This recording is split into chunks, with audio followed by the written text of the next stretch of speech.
This is retest review number 2, problems 11 through 13. You bought a guitar 3 years ago for $750. If its value decreases by 11% per year, how much is your guitar worth right now? Use the formula A equals P times 1 minus R to the T power. This is your exponential decay formula. P is how much you spent for this item, and R is the percent for the decrease, and T is time. So we bought the guitar 3 years ago, so that is our time value. So we know that T will be 3. And the amount we paid was $750. That's our P value. And then R is the percent of decrease, which is 11%. And when we're using a formula, we will want to use 11% as a decimal, which would be 0.11. Just take 11% divided by 100.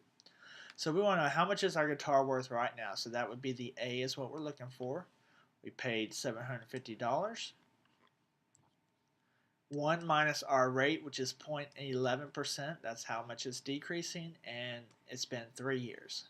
So you'll take this formula, you'll type it in your calculator just like you see it, and you will end up with $528.73. That is how much your guitar is now worth. Question number 12. What is the solution of the equation 2 to the power of x equals 1 divided by 32 to the power of x plus 2? When you're solving exponential equations, one way that you can solve it is by rewriting the base, making each of these numbers base number 2.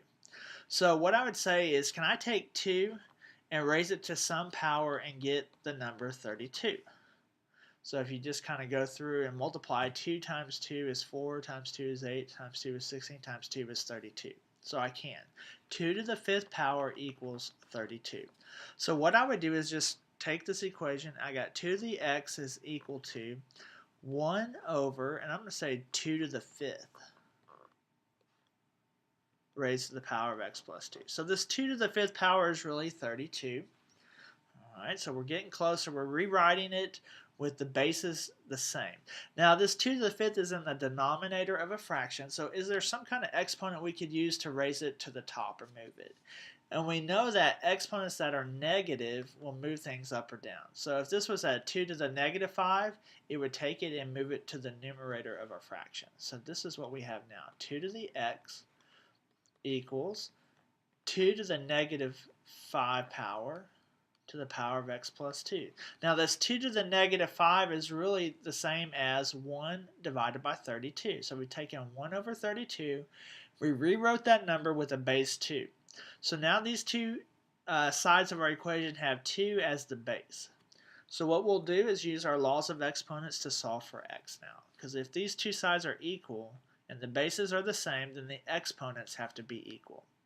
So we'll take x, and we're going to set it equal to, we have a power raised to a power, so your laws of exponents say multiply the exponents. So negative 5 times x is negative 5x. Negative 5 times 2 is negative 10. And we'll take this equation, we'll solve for x. I'm going to add 5x to each side. So that gives me 6x equals negative 10. I'll divide each side by 6, and x will equal negative 10 over 6, which can be reduced to negative 5 over 3 if you just divide the numerator and denominator by 2. Question number 13. We have log base 7 of 12, and we want to know what is the solution, or what is that equal to?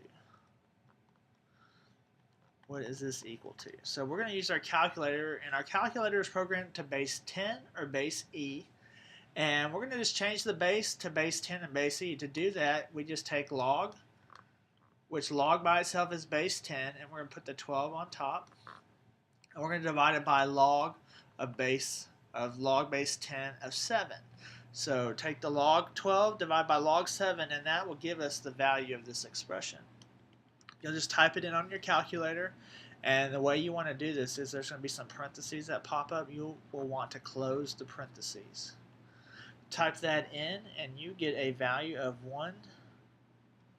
1.277.